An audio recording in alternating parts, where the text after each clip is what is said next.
Voreuil va-t-il empêcher la limitation du chômage à 2 ans dans le temps? On peut se poser la question après quelques déclarations de Conor Rousseau. Je t'explique tout, mais d'abord abonne-toi et laisse ton avis en commentaire, ça m'intéresse. Le gouvernement rentre dans une phase un peu compliquée pour lui. Il commence à négocier la fameuse taxe sur les plus-values boursières.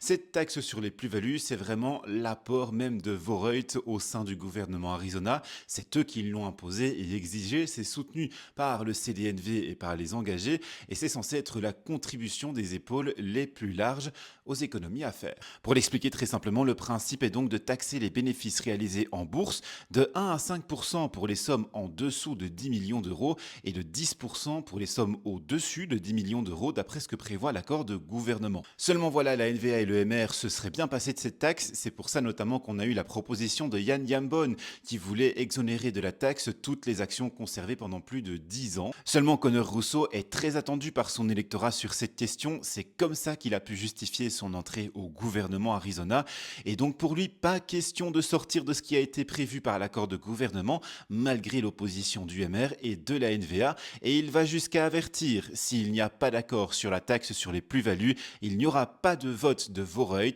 pour la réforme du chômage. S'il devait réellement mettre cette menace à exécution, il n'y aurait pas de majorité pour voter la limitation du chômage dans le temps et ça serait un coup presque fatal pour l'Arizona.